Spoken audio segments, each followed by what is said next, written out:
Buongiorno amici, ben ritrovati nei Viveille Georgiche. Oggi abbiamo un ospite di tutto rispetto. Si tratta di una pianta che magari non conoscete ma che avete visto molto spesso nei giardini. Si chiama Egevortia crisanta, un nome molto semplice tra l'altro. Questa è una pianta particolarmente apprezzata perché porta dei bellissimi fiorellini gialli riuniti a mazzetto che sbocciano in un periodo in cui i giardini sono un pochino scarni a livello di colori. Fine inverno, inizio primavera, quindi di solito gennaio, febbraio, marzo, soprattutto marzo nelle zone più settentrionali dell'Italia. L'Egevortia ha origine nelle zone della Cina meridionale e della Birmania, arriva in Europa circa a metà dell'Ottocento e prende subito piede per il suo valore ornamentale. È un arbusto a foglia caduca che si sviluppa circa a un metro e mezzo di altezza. E come dicevamo è molto apprezzato per questi fiorellini giallo crema che sono tra l'altro anche molto profumati. Se tra l'altro andiamo ad osservare i fiori da vicino, hanno questa piccola forma di trombetta e oltre all'evidente profumo come abbiamo detto sono ricoperti da una sorta di peluria bianca che contraddistingue in maniera particolare questa fioritura. Abbiamo detto che si tratta di un arbusto a foglia caduca. Non perde secondo me il suo valore ornamentale anche nella stagione in cui si presenta spoglia, proprio per questa particolare conformazione dei rami che la rende molto sinuosa, con un aspetto quasi scultoreo. Con un punto luce dal basso anche in giardino durante l'inverno farà un figurone. Egevortia è una pianta che in giardino tollera benissimo sia posizioni soleggiate ma anche a mezz'ombra se la cava senza problemi. L'unica cosa che teme un pochino sono i climi eccessivamente rigidi, magari delle zone alpine o pedemontane delle regioni settentrionali.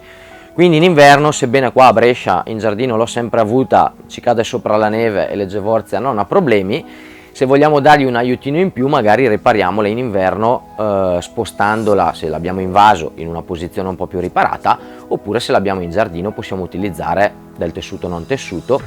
Buona cosa è anche magari in inverno pacciamare la superficie del terreno con della paglia o delle foglie secche in modo da fare un pochino di copertina.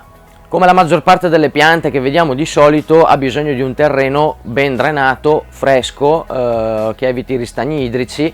E in particolar modo dobbiamo ricordarci che l'Egevortia è una pianta tendenzialmente acidofila, quindi se abbiamo a disposizione un terriccio per piante di questo tipo o della torba è bene utilizzarlo. Per quanto riguarda le bagnature, devono essere fatte in maniera frequente durante la primavera e l'estate. È una pianta che beve molto, quindi cerchiamo di non lasciare mai asciugare il terreno. All'opposto in inverno possiamo diradare molto le bagnature, andare a dare acqua solo quando il terreno si presenta già asciutto, in modo da non incorrere nel solito problema del ristagno idrico, marciumi radicali e via dicendo. Soprattutto durante la stagione vegetativa, quindi da marzo fino alla fine dell'autunno, vi consiglio di concimare una volta al mese o una volta ogni 2 mesi con un concime universale o un concime per arbusti da fiore. Per quanto riguarda invece le potature, personalmente non tocco quasi mai l'Egevortia, se non per la normale mondatura dal secco, oppure se ci sono proprio dei rami che sbalzano molto, che escono dalla forma, possiamo andare a recidere quelli. Altro aspetto estremamente positivo dell'Egevortia è una pianta molto resistente ai parassiti, difficilmente si ammala e questo la rende ancora più apprezzabile per la sua facilità di coltivazione. Vi lascio con un paio di curiosità su questa pianta. La prima è una pianta molto utilizzata per la produzione di carta di qualità. Se siete stati recentemente in Giappone e avete avuto modo di maneggiare degli yen di carta, sappiate che questa carta moneta è stata prodotta con il legno di questa pianta. Un'altra cosa veramente simpatica dell'Egevortia è la flessibilità dei suoi rami, tanto che da alcuni viene chiamata la pianta dei nodi. Ed è possibile infatti flettere in maniera vistosa i suoi rametti senza che si spezzino, addirittura è possibile annodarli. Nella medicina tradizionale cinese troviamo l'Egevortia tra le piante che hanno delle proprietà antinfiammatorie e analgesiche. Se l'argomento è di vostro interesse e volete approfondire le informazioni che vi abbiamo dato rapidamente in questo video, vi invitiamo a seguire il link qui sotto per leggere l'articolo relativo sul nostro blog.